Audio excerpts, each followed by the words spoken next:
दोस्तों आदाब, सत श्री अकाल, नमस्कार। आज मैं ख़ास बात के लिए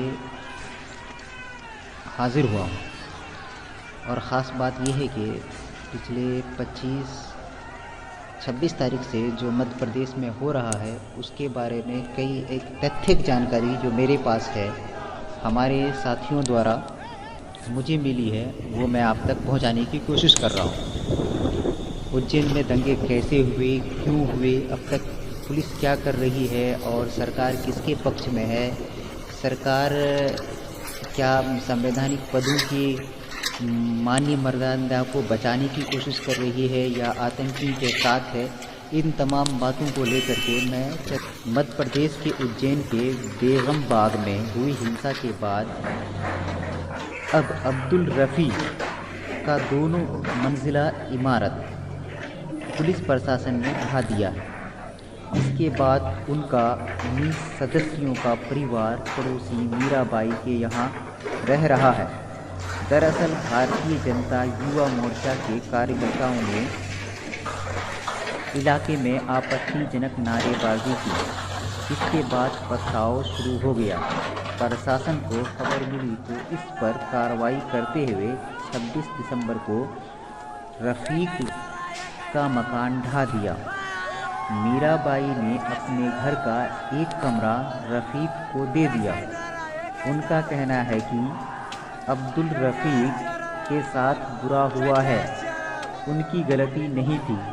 रफ़ीक दिहाड़ी मजदूर है और उन्होंने सरकारी पट्टे की ज़मीन पर पिछले 35 साल में पाई जमा कर 2 मंजिला मकान बनाया था।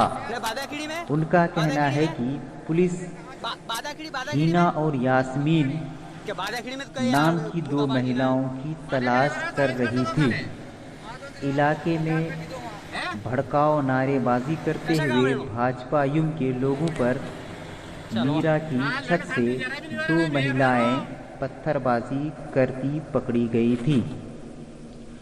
जब प्रशासन को पता चला कि मीरा हिंदू हैं तो वो अब्दुल रफ़ीक के घर की तरफ मुड़ गए।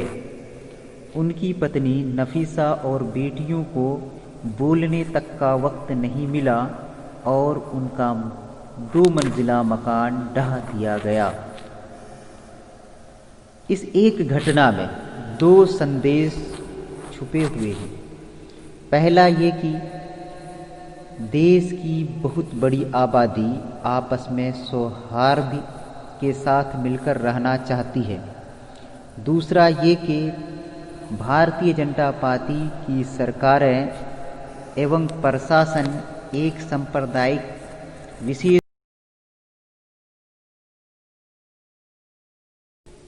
दोयम दर्जा का नागरिक स्वीकार कर चुका है। मकान ढाने का चलन उत्तर प्रदेश से शुरू हुआ है और अब ये मध्य प्रदेश तक जा पहुंचा है। दोनों राज्यों में भाजपा की सरकारों की कार्यशैली भी अब लगभग एक जैसी है। पुलिस प्रशासन मकान गिरा रहा है। मकान गिराना कौन सी आईपीसी की तहत आता है ये पता नहीं। ये खुलेआम गुंडागिर्दी है। ऐसा उसी समुदाय के साथ होता है जिसका वजूद ही स्टेट को खटकता है। स्टेट की दुश्मनी सिर्फ अब्दुल से नहीं बल्कि इस मानसिकता की नज़र में वह मीरा भी गुनहगार है जो अब्दुल के पड़ोस में सौहार्द के साथ रहना चाहती है।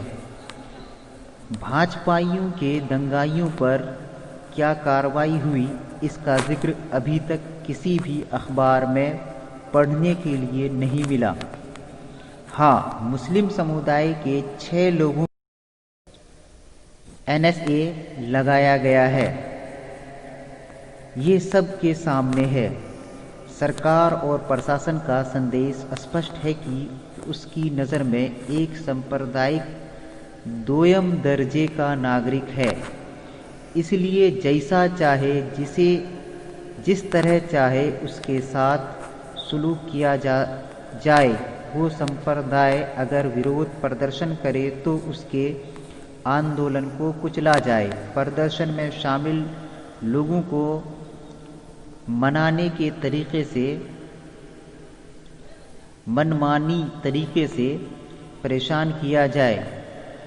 अगर दुर्भाग्य से प्रदर्शन में हिंसा हो जाती है तब उन लोगों की संपत्तियों को तहस नहस कर दिया जाए।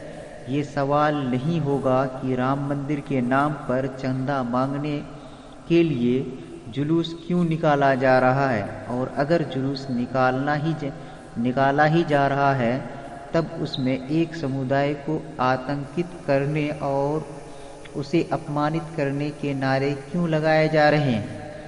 जिस संप्रदाय की खिलाफ नारेबाजी की जा रही है उसे ये बताने की कोशिश की जा रही है कि रहमो करम पर हो, हम जब चाहें जैसे चाहें तुम्हारे खिलाफ नारेबाजी कर सकते हैं, तुम्हें आतंकित कर सकते हैं और फिर बाकी काम हमारी सरकार और पुलिस करेगी।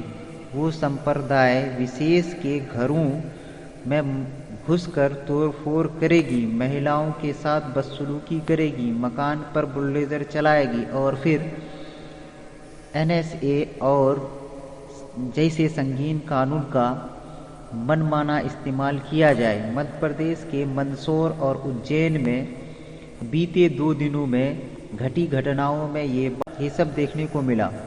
लेकिन सवाल ये है कि शिकायत किससे करें।